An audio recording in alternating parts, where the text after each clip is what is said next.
Hi friends, welcome to Zeenath's World. இன்றைக்கி நம்ம சேனலில் நம்ம பண்ண போகிற ரெசிபி ஒரு சிம்பிளாக ஈஸியாக குயிக்காக பண்ணக்கூடிய ஒரு பிரேக்ஃபாஸ்ட் ரெசிபி தான். அதுதான் எக் நூடுல்ஸ். இதை எப்படி பண்ணுறதுன்னு நம்ம இப்போ பார்க்கலாம்.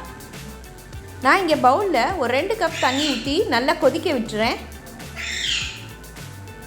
இப்போ தண்ணி நல்லா கொதிக்க ஆரம்பித்தோன்னே நம்ம நூடுல்ஸ் பாக்கெட்டில் ஒரு 2 எடுத்து நம்ம இதில் போட்டு கொதிக்க வைக்க போகிறோம். இப்போ இதில் 1 ஸ்பூன் எண்ணெய் ஊற்றிக்கோங்க. இப்படி ஊற்றி கொதிக்க வச்சோன்னா நூடுல்ஸ் குறையவும் செய்யாது, நல்லா உதிரியாக வரும். இப்போ இதை தண்ணி இருத்துட்டு தனியாக நம்ம வச்சிட போகிறோம். இப்போ நான் இங்கே பேனில் 1 ஸ்பூன் எண்ணெய் ஊற்றிக்கிறேன். எண்ணெய் நல்லா காஞ்ச ஒன்று பெரிய வெங்காயம் ஒன்று கட் பண்ணி இதில் போட்டுடலாம். அது கூடவே 2 பச்சை மிளகாவையும் கட் பண்ணி போட்டுடலாம். ஆனியன் ரொம்ப ஃப்ரை ஆகணும்னு இல்லை, லேசாக வதங்கினா போதும்.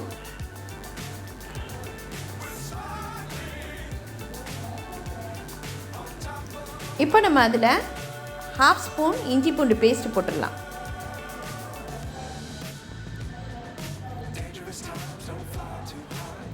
இப்போ நம்ம இதில் ஒரு 2 முட்டையை உடைச்சி ஊற்றிடுவோம். உப்பு தேவையான அளவு போட்டுக்கலாம். இப்போ இதை நம்ம லேசாக கிண்டிட்டு கொஞ்சம் ஒரு 2 நிமிஷம் வேக விட்டுருவோம். வேக விட்டுட்டு கிண்டணுன்னா முட்டை நல்லா உடையாமல் கொஞ்சம் நல்லா பீஸாக இருக்கும். இப்போ நம்ம வெங்காயத்தோடு சேர்த்து முட்டையை லேசாக கிண்டிடுவோம்.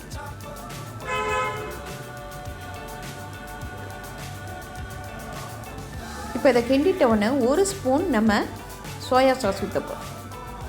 இப்போ நம்ம வேக வச்ச அந்த நூடுல்ஸை இதில் போட்டுடலாம்.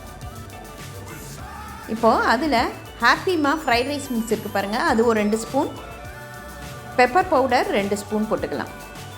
அவ்வளோதாங்க, நூடுல்ஸு ரெடி ஆகிடுச்சு பாருங்கள். இதை நல்லா கிளறி விட்டுட்டு ஒரு 2 நிமிஷம் நம்ம அடுப்பில் விட்டுடலாம். சட்டுன்னு 10 நிமிஷத்தில் நம்ம இந்த எக் நூடுல்ஸ் பண்ணிடலாம். கேரட்டோ பீன்ஸோ காய்கறி எதுவுமே தேவையில்லை, வெறும் வெங்காயம் இஞ்சி பூண்டு பேஸ்ட் போட்டு நம்ம ஹாப்பிமா ஃப்ரைட் மிக்ஸ் தான் போட்டிருக்கோம். இப்போது இதை நம்ம சட்டுன்னு 10 நிமிஷத்தில் பண்ணிட்டோம் பாருங்கள். இந்த பிரேக்ஃபாஸ்ட்க்கு ரொம்ப சூப்பராக இருக்கும், பசங்களுக்கெல்லாம் கண்டிப்பாக பிடிக்கும்.